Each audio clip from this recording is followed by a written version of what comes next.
Tewasnya Muhammad Nur Yasin setidaknya menjadi contoh. Korban diketahui bertengkar dengan pelaku dalam pengaruh miras dan narkoba hingga berujung maut. Menurut psikolog kepribadian dan sosial Dana Riksa Buana, perpaduan emosi karena minuman keras dan narkoba dapat memicu tindakan berbahaya. Inilah serial tabir pesta sabu berujung maut, miras dan narkoba picu kekerasan.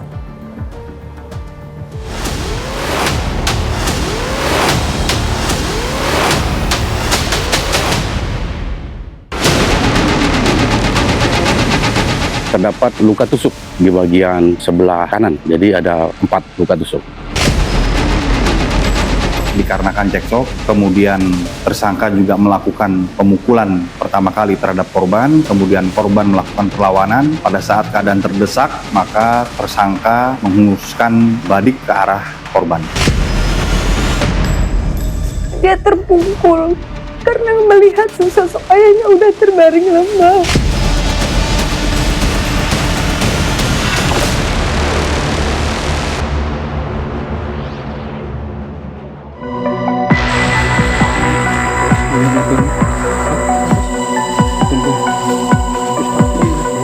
Kasus pembunuhan yang diduga dipicu pengaruh minuman keras dan narkoba kembali menjadi sorotan. Selain aspek hukum, peristiwa ini juga memunculkan pertanyaan. Namun, sejauh mana alkohol dan narkoba dapat memengaruhi seseorang hingga melakukan tindakan kekerasan ekstrim dan menghilangkan nyawa seseorang? Jadi suatu percekcokan itu memungkinkan dengan penurunan kognitif dan dia euforia, dia pasti tidak akan berpikir secara jauh apa yang memang akan dilakukannya seperti itu. Nah, tetapi gini ya, itu nggak bisa kita katakan bahwa itu akhirnya bisa dengan pengaruh obat akhirnya membunuh, percecokan akhirnya membunuh. Itu mungkin bisa dilatar belakangi mungkin permasalahan psikologis yang udah ada sebelumnya. Hasil penyelidikan polisi mengungkap bahwa korban diduga menyerang pelaku terlebih dulu sebelum terjadinya pertengkaran. Namun, situasi kemudian berbalik ketika pelaku menusuk korban dengan badik. Dalam situasi konflik seperti ini terdapat sejumlah faktor yang dapat menjelaskan mengapa pelaku membalas serangan secara berlebihan. Mungkin si pelaku ini memang punya permasalahan yang berat gitu. Apalagi mungkin beliau ini juga, pelaku ini juga dari kalangan yang mungkin ekonominya rendah gitu kan. Mungkin banyak permasalahan psikologi, apakah dia memiliki hutang, segala macam. Oke, dia berteman. Tetapi dengan dia mengkonsumsi zat itu, ya, sehingga terjadi euforia itu ya. Jadi dia sudah tidak ada pemikiran bahwa itu teman. Ya mungkin yang temannya ini ya, itu ada menyinggung dia, obrolan cekcok, sehingga dia juga ditambah lagi yang sudah ada permasalahan psikologis yang dia pendam. Akhirnya dia melakukan katarsis. Akhirnya meledaklah di situ.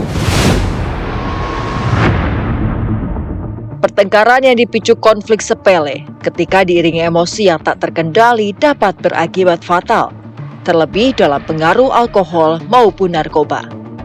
Kombinasi keduanya diyakini memengaruhi kemampuan seseorang dalam berpikir rasional dan membuat tindakan yang dilakukan lebih agresif.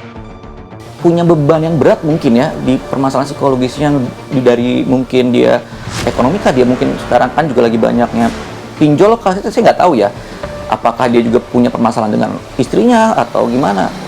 Nah, tapi jika dia punya permasalahan itu, jadi dengan ditambah lagi ada dia euforia, dia akhirnya penurunan kognitif, jadi dia tidak bisa berpikir panjang kan, sehingga akhirnya semuanya tumpah ruah di situ. Akhirnya ada pencetus aja satu aja tak gitu ya, itu bisa membuat orang itu melakukan tindakan seperti itu. Setelah menusuk korban hingga tewas, pelaku memilih meninggalkan lokasi dan melarikan diri meski akhirnya tertangkap polisi. Tindakan melarikan diri usai melakukan pembunuhan kerap memunculkan pertanyaan mengenai kondisi psikologis pelaku sesaat setelah kejadian. Misal kita asumsikan aja orang ini memakai narkoba dalam jangka waktu yang panjang gitu ya. Nah, misalkan dia dalam jangka waktu yang panjang, berarti struktur ataupun cara dia berpikir juga akan berbeda dengan orang yang normal. Dia tidak ada rasa penyesalan, jadi kayak ada hidupnya kayak ngawang-ngawang segala macam. Jika memang pendekatannya adalah dia mungkin baru mencoba segala macam, akhirnya dia melakukan hal itu, pasti itu akan mengalami shock berat. Kasus ini kembali menunjukkan bahwa perpaduan emosi, minuman keras, dan narkotika dapat memicu tindakan yang berbahaya. Oleh karena itu, pemahaman mengenai resiko penyalahgunaan zat adiktif menjadi hal penting untuk mencegah terulangnya peristiwa serupa. Warga harus paham bahwa penggunaan obat gitu ya itu memiliki efek yang sangat buruk gitu ya, apalagi sabu gitu ya, metavitamin gitu ya, habis itu juga apalagi dicampur dengan alkohol, itu bisa membuat fungsi degeneratif otak itu akan sangat menurun gitu.